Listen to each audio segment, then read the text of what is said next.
James. And Steve and Stacey, the problem multifaceted, but everyone agrees a recently passed bill is a step in the right direction. Some say it doesn't quite go far enough, while others say legislation isn't the only answer to strengthening EMS and getting more workers out in the field.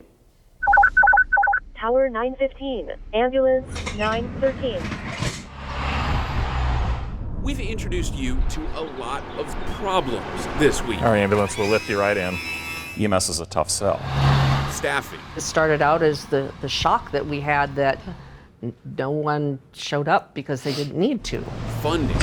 There was no one to take over. And closing EMS departments.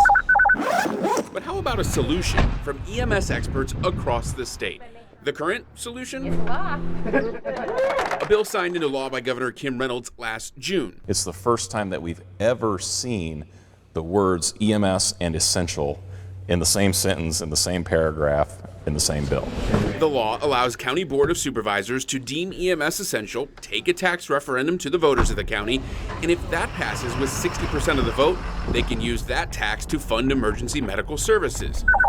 While no county has passed it yet, several are in the process, including Bremer County. We're struggling. But it's a tricky process, according to County Emergency Management Coordinator and Chipola Ambulance Director Kip Ledecky, who says ambulance districts blend through county lines across the state, which he says begs this question. Should the taxpayers of a county that have passed it be subsidizing EMS in a county that hasn't passed it?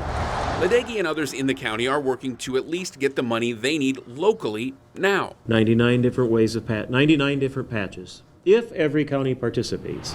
Ledecky wants EMS to be designated essential across the state.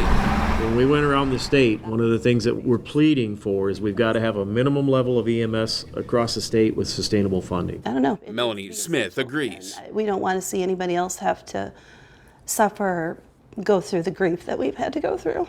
Her son Harrison died of an allergic reaction to tree nuts. It took an advanced life support ambulance 18 minutes to get to him. I just think it's a big deal for them to maybe take the next step and make it essential throughout the whole state. I've gone available. An essential service across the state would mean an ambulance would be required to show up anytime you dial 911.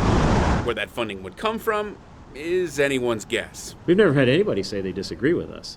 The issue is, even you may agree with us, but how are we going to do this? It's going to take money and it's going to take people.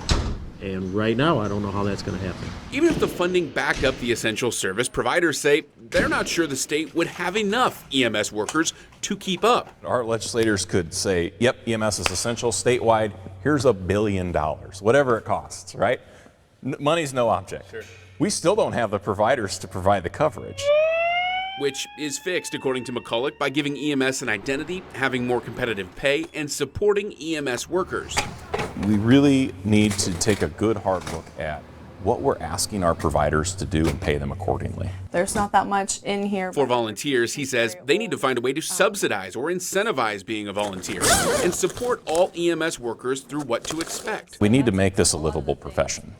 We cannot expect our responders to work 60, 70, 80 hours a week. We'll be responding to that. The alternative is fewer employees, fewer volunteers, and less help to serve you when you dial 911. It's important for people to get involved in their communities. That's how we stay alive. A lot of problems adding up to one big one that could impact your family when you need help.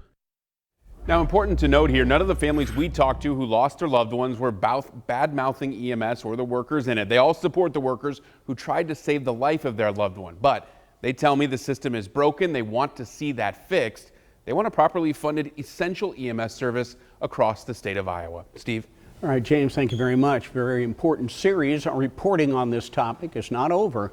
If you have a tip or something you think we should add to this series of reporting, please send an email to james.stratton@hearst.com.